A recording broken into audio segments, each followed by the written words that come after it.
Olá pessoal, hoje chegamos ao penúltimo tópico da nossa série sobre o processo de recuperação judicial, como são essas fases, como a consultoria atua. Eu gostaria de falar de um tema bastante interessante hoje, que é sobre qual o ônus de uma recuperação judicial. É muito importante a gente falar do bônus, que são os benefícios. Isso será o nosso próximo e último tema. Mas vamos falar primeiro sobre o ônus, porque a empresa precisa entender que um processo de recuperação judicial ele possui efeitos colaterais. E esses efeitos colaterais a gente chama de ônus da recuperação. Primeiro, é indiscutível que a credibilidade, a imagem da empresa, ela não passa impune, ela fica arranhada. Você ganha de imediato um sobrenome em recuperação judicial. Afinal de contas, a Junta Judicial envia um ofício à Junta Comercial para que altere o seu cadastro e com uma consulta ao seu CNPJ sai uma identificação na frente em recuperação judicial. Você também deve colocar no seu site que você está em recuperação judicial, divulgar nos principais meios de comunicação. Essa informação sai e muitas das vezes é utilizada pelo seu concorrente para poder falar de uma forma pejorativa que aquela empresa tem um problema e que ela está em recuperação judicial. Então há que se pensar bastante sobre isso. O seu negócio, ele suporta esse ônus? Ele suporta esse sobrenome? Ele suporta essa desconfiança?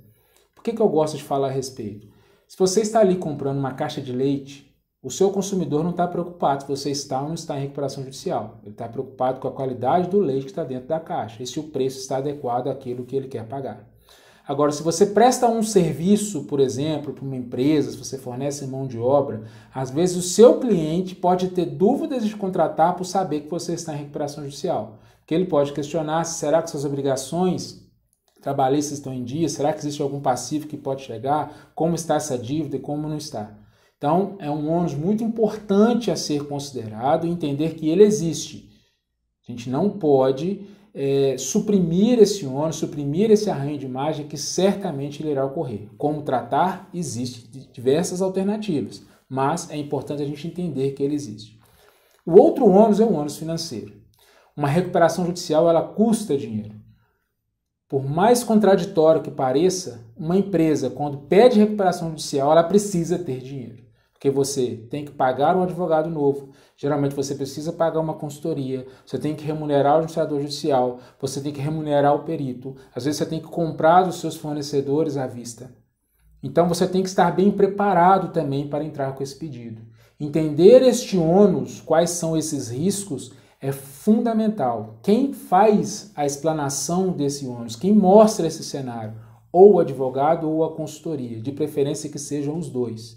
Então é fundamental que você esteja bem assessorado para entender bastante qual é esse ônus, porque uma recuperação judicial ela possui sim diversas contraindicações. Existem os bônus, nós vamos explicar no próximo item da nossa série, nós vamos falar quais são as vantagens, quais são os benefícios. E até já conectando com o bônus com o item da nossa próxima série, melhor dizendo, é importante dizer o seguinte: você irá ter um desconto da sua dívida porque conseguiu aprovar um haircut sobre a sua dívida. Então você devia 10 e agora você passa a dever 6. Será que existe ônus nisso? Existe, porque sobre os 4 você vai ter um ganho tributário, que também tem que ser pago. Afinal de contas, teve um ganho sobre aquela dívida e o fisco irá te tributar sobre isso. Até este ônus também deve entrar na conta, você deve se planejar bastante a respeito dele. Então, volto a dizer, ter uma boa assessoria que lhe esclareça e direcione se realmente é necessário esse pedido de recuperação judicial, esclarecendo principalmente quais são os ônus, é fundamental para o sucesso do seu negócio. A Gusa está à sua inteira disposição para esclarecer essa e todas as outras dúvidas.